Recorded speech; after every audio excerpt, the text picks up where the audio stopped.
ഇപ്പോൾ തെരഞ്ഞെടുപ്പിൻ്റെ ചൂട് വർദ്ധിച്ചുകൊണ്ടിരിക്കുകയാണ്. ഈ സമയത്ത് ഏറെ ചർച്ചയാകുന്ന ഒരു വിഷയം എന്താ വെച്ച് കഴിഞ്ഞാൽ, നിങ്ങൾ തിരുനഗരസഭാ ചെയർപേഴ്സൺ ആയിരിക്കുന്ന സമയത്ത് ഏറെ വികസനങ്ങൾ ചെയ്തിട്ടുണ്ട് എന്ന് പൊതുജനത്തിന് എല്ലാവർക്കും അറിയുന്ന കാര്യമാണ്. ഇതിലേറെ വിവാദമായത് ഇപ്പോൾ തിരൂരിൽ മത്സരിക്കുന്ന LDF സ്ഥാനാർത്ഥിയുടെ കൈവശമുള്ള അല്ലെങ്കിൽ അദ്ദേഹത്തിൻ്റെ സ്വന്തമായി കിടക്കുന്ന ഒരു കെട്ടിടം, ആ ഭൂമിയിൽ അതിലൂടെ വരുന്ന ജില്ലാ ആശുപത്രിയിലേക്ക് പോകേണ്ടുന്ന ആ പ്രദേശത്തുകാർക്ക് ഏറ്റവും കൂടുതൽ സൗകര്യപ്രദമായ റോഡ് വീതി കൂട്ടൽ സംവിധാനവുമായി അല്ലെങ്കിൽ ആ ഒരു പരിപാടിയുമായി ബന്ധപ്പെട്ട് അബ്ദുറഹ്മാനെ നിങ്ങൾ സമീപിച്ചപ്പോൾ, അദ്ദേഹം മന്ത്രി കൂടിയായിരുന്നു, അബ്ദുറഹ്മാനെ നിങ്ങൾ സമീപിച്ചപ്പോൾ അദ്ദേഹം ആ ഭൂമി വിട്ടു തന്നില്ല. അത് വിട്ടുതരാത്തത് കാരണം ഇപ്പോൾ റോഡ് വീതി കൂട്ടിയതിന് അപ്പുറത്തുകൂടെ റോഡ് വീതി കൂട്ടി പോയി എന്നുള്ളതൊക്കെയാണ്. ഇത് പൊതുവേ LDF സ്ഥാനാർത്ഥി കൂടി ആയിരിക്കുന്ന സമയത്ത് അബ്ദുറഹ്മാൻ ഏറെ ക്ഷീണം ചെയ്യുന്ന ഒരു വാർത്തയാണ് പുറത്തു വന്നുകൊണ്ടിരിക്കുന്നത്. ഇപ്പോഴേ അദ്ദേഹം പറയുന്നത് അത് എന്നോട് ചോദിച്ച രീതി ശരിയായില്ല, അതുകൊണ്ടാണ് ഞാൻ ഭൂമി വിട്ട് കൊടുക്കാത്തത് എന്നാണ്. ശരിക്കും നിങ്ങൾ ചോദിച്ച രീതി ശരിയായില്ലായിരുന്നു? അങ്ങനെ എന്നെ കുറിച്ച് പറയുമ്പോൾ ശരിക്കും പറഞ്ഞാൽ ജനങ്ങൾ തെറ്റിദ്ധരിക്കുക ചെയ്യുക. കാരണം എന്താണെന്ന് വെച്ചാൽ അത് അങ്ങനെ പോയി ചോദിച്ചത് കൊണ്ടാവാൻ തരാതിരുന്നത് എന്നാണ്. തീർത്തും തെറ്റാണ്. കാരണം അങ്ങനെ ഒരു ശൈലിയില്ല. ഇപ്പോൾ അവിടെ ഏതാണ്ട് 3 കോടിയിലധികം രൂപേൻ്റെ ഭൂമി ആ ഭാഗത്തുള്ള ആളുകൾ വിട്ടു തന്നിട്ടുണ്ട്. പക്ഷെ ആ വിട്ടു തന്നതൊക്കെ ഇതേ ശൈലിയിൽ ചോദിച്ചത് തന്നെയാണ്. അല്ലാതെ ഒരാളുടെ എന്തൊരു അവസ്ഥയുള്ള ചോദ്യം അപ്പോൾ അത് ഒരാളുടെ ഭൂമി വാങ്ങാൻ പോകുമ്പോൾ നിങ്ങളെ ഭൂമി ഇങ്ങോട്ട് തരുന്നൊന്നും ആരും പറയൂല. പക്ഷേ സ്വാഭാവികമായിട്ടും അത് കിട്ടണം എന്നുള്ള രീതിയിൽ തന്നെ നമ്മൾ സംസാരിക്കുള്ളൂ. കാരണം നമ്മളെ സംബന്ധിച്ചിടത്തോളം അത് നമുക്കാരുടെയും പ്രൈവറ്റ് പ്രോപ്പർട്ടി ഒന്നും പ്രൊട്ടക്റ്റ് ചെയ്യാൻ വേണ്ടി ഉണ്ടാക്കില്ല. ആ നാട്ടിലുള്ള ജനങ്ങളുടെ പ്രയാസം മനസ്സിലാക്കിയിട്ട് ഞാനും അന്നത്തെ പൊതുമരാമത്ത് സ്റ്റാൻഡിംഗ് കമ്മിറ്റി സലാമാഷും വൈസ് ചെയർമാൻ രാമൻകുട്ടി അവരെല്ലാവരും കൂടിയാണ് നമ്മൾ ഇദ്ദേഹത്തിൻ്റെ വീട്ടിൽ പോയത്. അപ്പോൾ ഇവർ ആവശ്യപ്പെട്ടത് അതിന് പ്രത്യേകമായിട്ട് ഞങ്ങൾ സ്ഥലം വിട്ട് തന്നിക്കണമെന്നുള്ള രേഖ വേണം. അതായത് ബിൽഡിംഗ് പെർമിറ്റ് എടുക്കുന്ന സമയത്ത് അവർക്ക് കുറേ റിലാക്സുകൾ ആവശ്യമുണ്ട്. അപ്പോൾ അതിന് വേണ്ടിയിട്ടുള്ള രേഖ വേണമെന്ന് പറഞ്ഞു. സാധാരണഗതിയിൽ ഇത്തരത്തിൽ സ്ഥലം വിട്ട് തരുമ്പോൾ കൊടുക്കൽ മുനിസിപ്പാലിറ്റിയാണ് പെർമിറ്റ് കൊടുക്കുന്നത്. അതിൻ്റെ ഏത് എക്സ്റ്റൻഷൻ ആണെങ്കിലും മുനിസിപ്പാലിറ്റിയാണ് അതിന് പെർമിഷൻ കൊടുക്കുന്നത്. പെർമിഷൻ കൊടുക്കുന്ന സമയത്ത് അവർക്ക് എന്തെങ്കിലും തരത്തിലുള്ള ബിൽഡിംഗ് റൂൾസിലുള്ള ഇളവുകൾ കിട്ടുന്നതിന് വേണ്ടിയിട്ട് ഒരു റിലാക്സിന് വേണ്ടിയിട്ട് ഒരു പെർമിഷൻ കൊടുക്കും.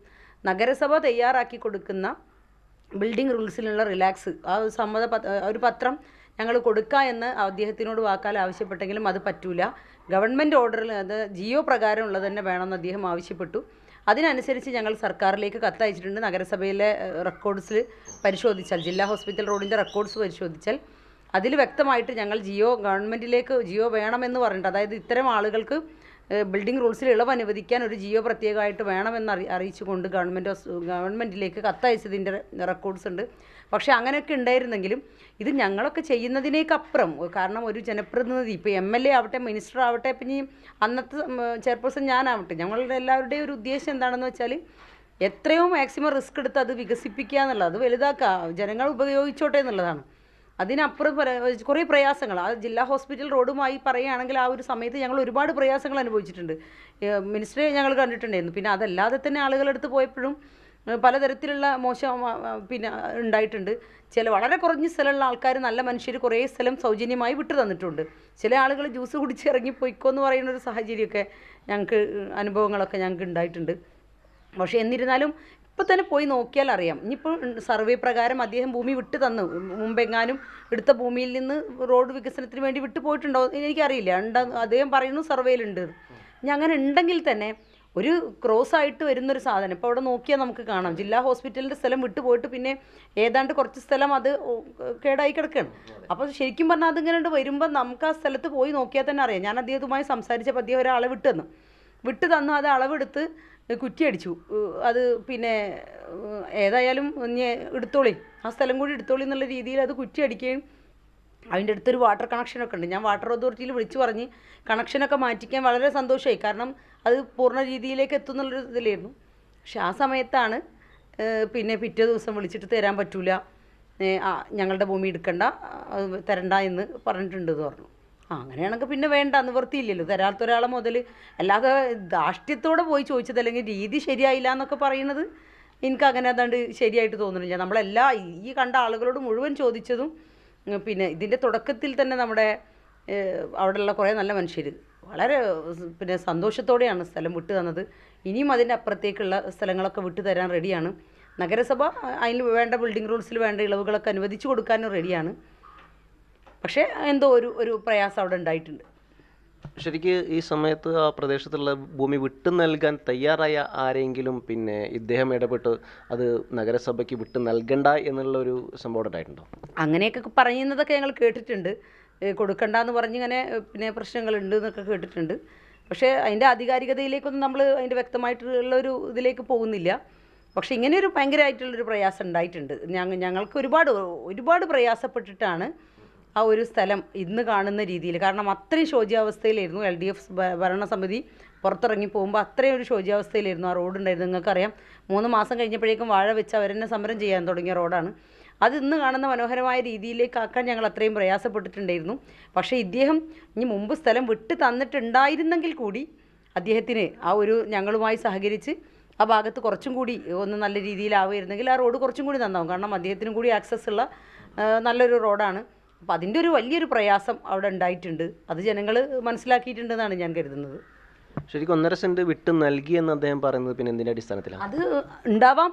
അത് 1.5 സെൻറ്റ് വിട്ട് നൽകിയെന്ന് പറയുമ്പോൾ ഇപ്പോൾ എല്ലാവരും മുനിസിപ്പാലിറ്റിൻ്റെ പ്ലോട്ട് പോയിട്ടുണ്ട്. അവിടെ ജില്ലാ ഹോസ്പിറ്റലിൻ്റെ ഒരുപാട് സ്ഥലം, ഏതാണ്ട് 3.5 സെൻറ്റ് സ്ഥലം പിന്നെ ജില്ലാ ഹോസ്പിറ്റലിൻ്റെത് പോയിട്ടുണ്ട്. അങ്ങനെ എല്ലാ സ്ഥലങ്ങളും പോകുമ്പോൾ ഓൾറെഡി അതിനോട് ചാരി നിൽക്കുന്ന അദ്ദേഹത്തിൻ്റെ സ്ഥലം പോവും.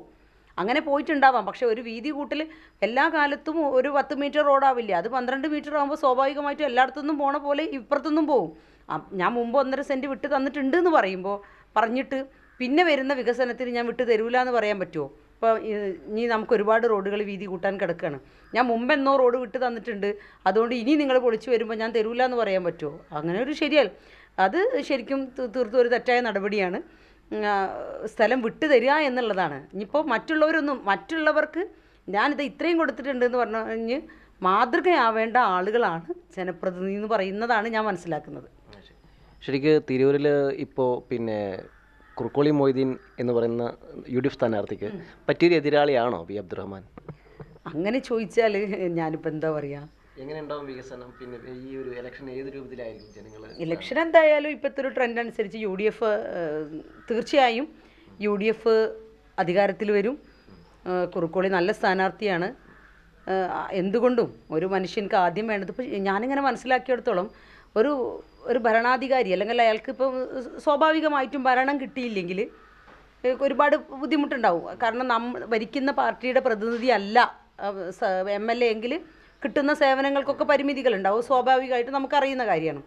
പക്ഷേ അതിനപ്പുറത്തേക്ക് ഇപ്പോൾ ഒരു ജനപ്രതിനിധി വളരെ വളരെ ലാളിത്യവും മര്യാദയും നല്ല സ്വഭാവവും ഒക്കെ ആയിട്ട് എല്ലാവരോടും വളരെ അടുത്തിടപഴകുന്ന ഒരാളാണ്. ഒരാൾക്കൊരു പ്രയാസത്തോടെ ഒരു കാര്യം ചോദിച്ചു ചെല്ലുമ്പോൾ അതിന് വ്യക്തമായി അടുത്ത് നിർത്തി കാര്യം പറഞ്ഞ് മറുപടി പറയുന്ന ഒരാളാണ്. അല്ലാതെ നമ്മുടെ മുഖ്യമന്ത്രിയൊക്കെ പറയുന്നത് നിങ്ങൾ കേട്ടിട്ടില്ലേ? ധാർഷ്ട്യത്തോടെ കടക്ക് പുറത്ത് എന്ന് പറയുന്ന പോലെ അങ്ങനെ ആ ഒരു ശൈലിയല്ല. വളരെ സൗമ്യനായ ഒരാളാണ് കുറുക്കോളി മൊയ്തീൻ സാഹിബ്. തീർത്തും ഞങ്ങളതിൽ സാറ്റിസ്ഫൈഡ് ആണ്. നമ്മൾ പിന്നെ നഗരസഭാ ചെയർപേഴ്സൺ ആയിരിക്കുന്ന സമയത്തെ ഇപ്പം ഞാൻ ആദ്യം പറഞ്ഞ പോലെ ഒട്ടനേകം വികസനങ്ങൾ തിരൂർ നഗരത്തിൽ ചെയ്ത് കൂട്ടിയിട്ടുണ്ട്. ഈ സമയത്തൊക്കെ പിന്നെ ഒരു മന്ത്രി എന്ന രൂപത്തിൽ വി അബ്ദുറഹ്മാനെ സമീപിച്ച സാഹചര്യം ഉണ്ടായിട്ടുണ്ടാവാം. ആ സമയത്ത് അദ്ദേഹം പിന്നെ വ്യക്തികൾക്കപ്പുറം രാഷ്ട്രീയമായിട്ട് പിന്നെ ഈ ഒരു നഗരസഭയുടെ ഭരണത്തെ മോശമാക്കുന്ന തരത്തിൽ സഹകരിക്കാതെ വല്ല സാഹചര്യം ഉണ്ടായിട്ടുണ്ടോ?